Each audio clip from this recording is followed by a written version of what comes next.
Joining us now to review some of the headlines of today's newspapers from around the world is Arise News analyst Emmanuel Efeni. Good morning, Emmanuel. Good morning, Ruben. Good to see you again. I said good morning earlier. Yes. Two good mornings. It's never too much. Yes. Welcome after that ride to the office. Yes. I hope Okada riders will not think that you are now one of their clients. No, this was not the commercial motorcycle. I know. The fact that you entered Okada at all, the Okada riders say, oh, we want to take something out of that. No, but no, the ban on Okada, I think he should stay. He should stay, He should stay. You're not the brand ambassador, please. Now let's start the review with this day, Nigeria's newspaper of record. The lead story of Obasanjo, Nigeria's inability to contain insecurity, a choice by her leaders, says current period unlike any other in country's history. Terrorists killed 360, abducted 1,389 in 3 months in Kaduna, report indicates. What's happening in Northwest, far more serious, potentially more dangerous than we have ever heard in Northeast. El-Rufai declares, explains insecurity high in his state because terrorists find its forest comfortable. Now, of course, former President Olusegun Obasanjo said Nigeria's inability to contain insecurity, of course, is down to leaders. Yes, we said much earlier in the day, President Muhammadu Buhari came to power on the assurance that as a former military general, he will be in a position, better position, to handle insecurity, bring insecurity to an end, and it was his promise. It was one of his cardinal programs. The others been fighting corruption and the economy. But let's just deal with this insecurity for now. It will be very sad if on May 29, 2023, it is said that President Buhari is leaving Nigeria more insecure than he met it in 2015. I'm sure the president does not want to live with that kind of epilogue to his 8th year in power. Now, other newspapers reporting, the Daily Independent newspaper, terrorists now in 2 local governments of Kaduna, Governor El-Rufai saying bandits kidnapped 4 female students. Now, of course, Governor El-Rufai receiving the security report on Kaduna State alone.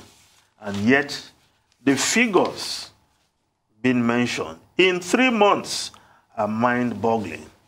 Not to talk about the rest of the country, the rest of the Northwest, and what is still happening in the Northeast, even though the military are also making some strides in containing the Boko Haram insurgency in the Northeast. As we've heard earlier in the day from the Army spokesman. Now, the New Telegraph newspaper, El-Rufai, Boko Haram, Ansar terror groups now in Kaduna. Now, the Guardian newspaper, yes, the big story of the Guardian, insecurity, the dark clouds over 2023 general election. But the lead story of the Guardian, aspirants lobby intensifies in APC, PDP, 1 week to primaries, move to adopt Udom as PDP consensus candidate builds up. Wike blast Atiku, other aspirants for betraying PDP in 2015. Southwest PDP to speak with one voice at convention, says Makinde Fayoshe. Badaru withdraws aspiration to back Amechi. Senate President begins consultation with delegates in Katsina. Buratai drums support for Amechi. Buratai being on the Amaechi campaign trail. The last time I checked, Buratai, former army chief, was still Nigeria's ambassador to Benin Republic. And for an ambassador to leave his post, he must have clearance from the Federal Ministry of Foreign Affairs. And of course, the president. Can we read anything to Buratai being on the campaign trail of Rotimi Amaechi? Well, we never know. The president has not released that joker. He said he has some persons in mind, and he doesn't want to mention that person too early. But we're very close to the conventions now. 1 week to the time, is the president backing anybody? Can we read anything into the ambassador now on the campaign trail with Rotimi Amaechi? But let's move on. The Punch newspaper, presidential primaries, uncertainty over APC, PDP delegates list as Buhari delays electoral act. Nobody has exact number of delegates for presidential primary. Von DG, Voice of Nigeria, DG. APC begs INEC for extension. Oshibajo team denies hotel plan for delegates.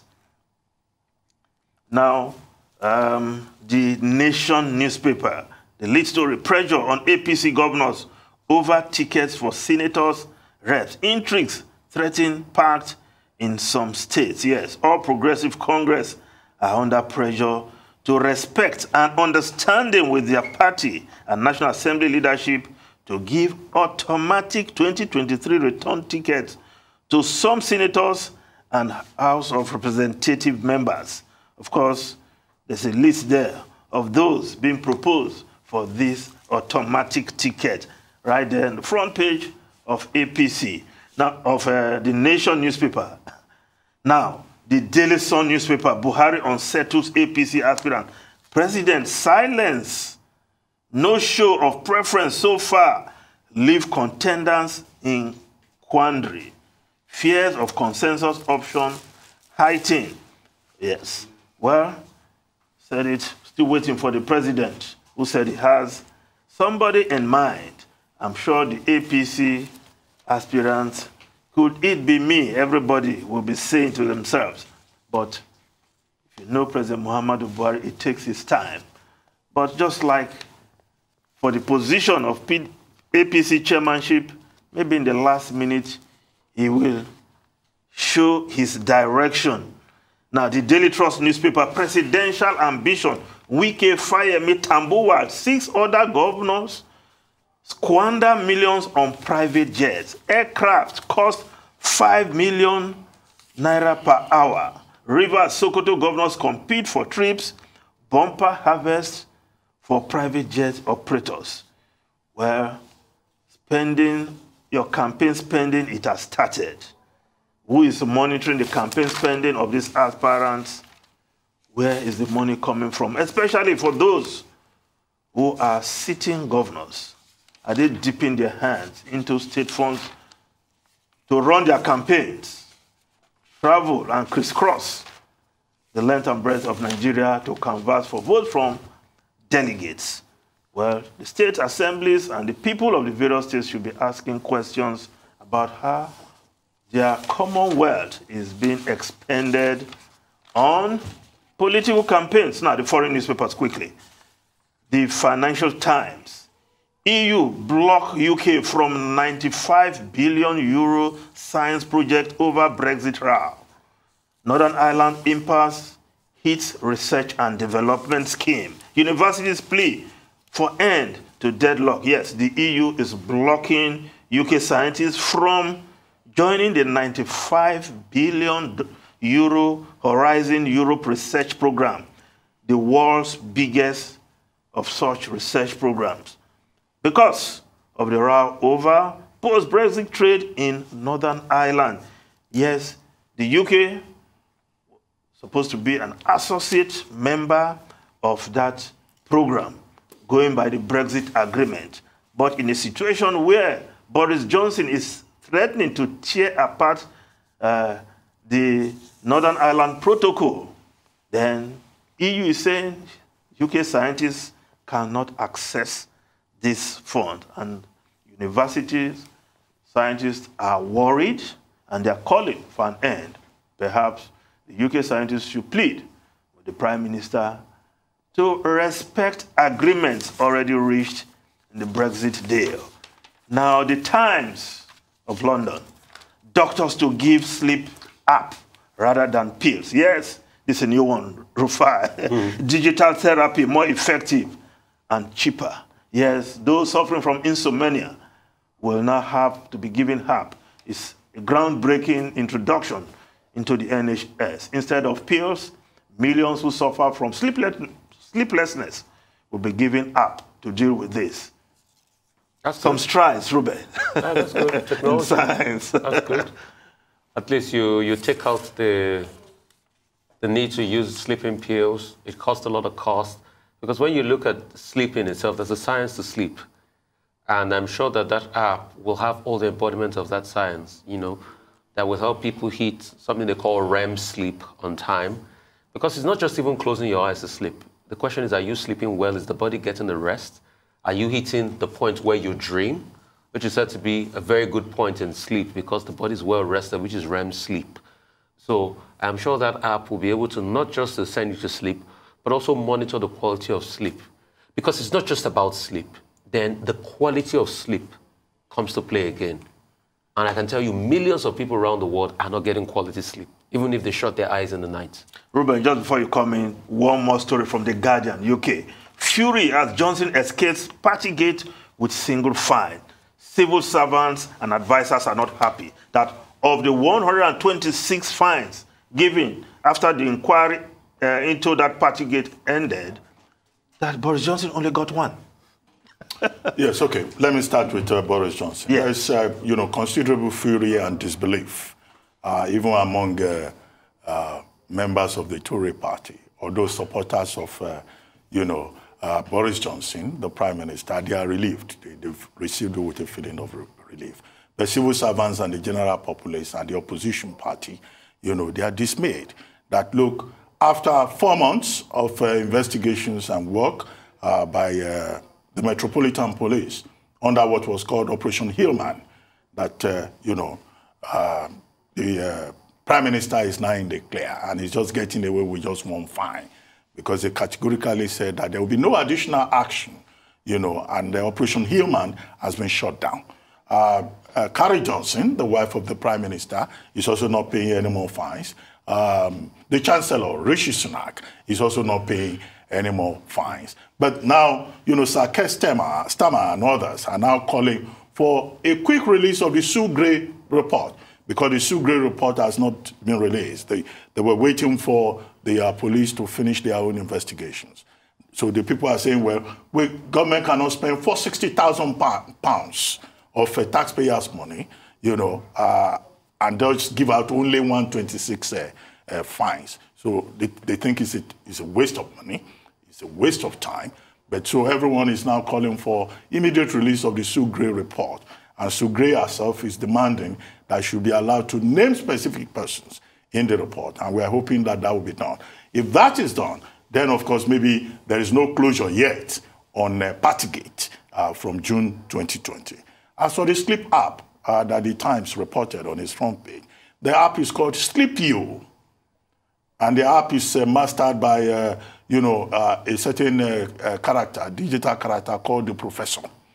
Now, what are the advantages? The NHS says this will reduce the number of consultations and appointments, because this will be done. The Professor is a virtual, therapist. Yes. And the whole idea is to get up to about 1 million people, off addictive pills. And help over 500,000 insomniacs. So to that extent, it's a very good development. The health system will gain from it. And it's basically using artificial intelligence to guide people, including lifestyle advice. One of the things that was pointed out is that, look, with Sleep You, people will even be advised not to use their phones when they are in bed. So things like that. So this is the beauty of science. Yeah. We keep getting advancements. But let's come back to Nigeria. The story about the president not signing electoral, the single amendment. single item amendment that the National Assembly did last week. I think I commented on it Tuesday this week in this day newspaper. And I was saying that this may be a major area of conflict, of problem, of uncertainty. And we have seen that now. It's just 10 days now to the party primaries, conventions. They've done the congresses. Yes. Some of the parties are supposed to elect their delegates this weekend, but they are waiting, they are watching. They want the president to sign.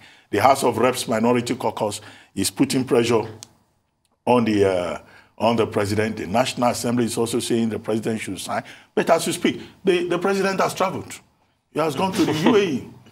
And that bill was transmitted to him about a week ago. Okay? So that's why there is desperation. Because 84-8. And he has 30 days. Yes. Under the Constitution, he has 30 days. So he's not breaching any law. No. He's not breaching any law. But, you know, Section 84-8 had to be amended because the oversight, the omission under that 84-8 amounted to the lawmakers scoring an own goal against themselves. They excluded themselves, you know, as delegates, whereas in the repealed Electoral Act 2010, they were statutory delegates, or what you call special delegates, or super delegates. So what it now means is that the super delegates under Electoral Act 2010, you know, have been excluded. So that was why they rushed back from recess and corrected this. And we had been optimistic then that maybe the president would sign. But some of us were not so optimistic. Well, no, the reason was that he himself will be a beneficiary of that amendment. The president now is away in the UAE. Time is running out. The delegates' elections should start in some of the parties tomorrow. And I made the point that that law cannot have a retrospective effect or a retroactive effect. You know, that's just common sense. But the president, before traveling, remembered to sign the National Health Authority bill into law. So it was in signing mood. It was in signing mood. It was in signing mood. So it will look like it was deliberate then. It's payback time. No, you know, we said it. It's payback time. We said in the light of the National Assembly not heeding the president's yeah, but advice, be about two. You scratch. That's Dr. Abati, you see. No, but in the course of amending the section we've just talked about, Section 84-8. 84-8, they could have also amended Section 84-12. Well, 84-12 is now an issue. No, but their hands are not tied. Before the Supreme Court. Their hands are not tied to amend it. So if they did not, and you think the president will just smile and sign, even when he was in the signing mood, he has traveled. I think there was a popular Nigerian but let's hope he will come back and do the needful. Called P Square that said, do me, I do you. Man no go vex. Man no go vex. Yeah. So I think that's what the president has no, but he still has 30 days to sign in this time. He can sign it after the convention. If he signs it after the convention, it's of no effect for this process. It's for all times. He's signing it for all times, not necessarily for this convention. So I want to, I don't know if any of the papers carry this, but I want to talk a little bit about what is going on now in Lagos as regards this Okada ban. There was a back and forth yesterday, and for me that just brings to the fore the reason why this ban should be effected. Around Vokes area, there are reports that came out that said it led to the death of a police officer. There were copious evidence and video of Okada riders attacking police officers, constituting a complete nuisance in the state. Cars were stopped. People couldn't go anywhere. There was gridlock for hours. It was a free-for-all. I used a particular word yesterday, and just like my spirit told me, I was vindicated. It is official now that some of these Okada riders have become urban bandits. Because that's an act of banditry, that's an act of terrorism. Okay, it's killing an officer of the state. The Daily Independent newspaper. Front page of an officer of Daily Independent. Yes. June deadline. Let's have it of the Daily Independent newspaper. And I think it took the commissioner to say yesterday that the ban that was effected on the 1st of February 2020 still holds. Yes. And it's just because of COVID, that's why things have relaxed. But that is still in effect, and that's why they are In fact, the report is Okada ban. June 1 deadline won't stop enforcement. Lagos government. Because there was an extant law banning Okada from highways. Major highways. And residents of Lekki too also had a press conference yesterday where they talked about sort of like an SOS for their lives. That they are hearing that most of the Okada riders want to come attack residents in that estates. So when people make a case for commercial motorcyclists, I say, is arming people or attacking people, is it part of the jurisdiction of commercial motorcyclists? Is burning people to death because of disputes over change, is it part of the activities? And I want to also extend this to Abuja. Look at what happened to Abuja at the day-day market. There are video evidence coming out of how these Okada riders got on a major highway, was smashing windscreen of vehicles. This madness has to stop. We can't have a society that becomes a free-for-all. And I think yesterday was a very important point to say commendation to the state government for banning them, because that thing that happened in Volks is totally not tenable. They were pursuing police with the finish and all police that. Yes. everywhere. Just to clarify again, yes, that what brought me to the office this morning was not a commercial motorcycle. No, it's a motorbike. Yes, so not a commercial motorcycle. Yes. You have to clarify. I have to call a friend. Before they will think you are a brand ambassador. But there is a story, page 25, of Punch, which I think should also be remarked upon. We were told that the Murtala Mohammed International Airport in Lagos was shut down yesterday. For hours, flights were diverted because a mangled body was found on the runway. Runway 18R, we're told. Now, that's terrible, isn't it? Up to now, we have no explanation as to how the unidentified man and the mangled body got to the runway close to the cargo area of the airport. We've had too many security breaches with our airports. The other day, it was bandits, terrorists, riding their motorcycles on the runway. And we were later told that they were passing by. How did they access the airport? Okay? You have had the incident in Sokoto, in Kaduna. I think the airport authorities need to pay more attention to security. Perimeter fence. One expert was saying that even the perimeter fence in Lagos is not good enough. Yes, it's been bridged. Anybody can just go onto the runway, including cows, cattle, as was once the case at the Port Harcourt International Airport. Anyway, thank you, Femi.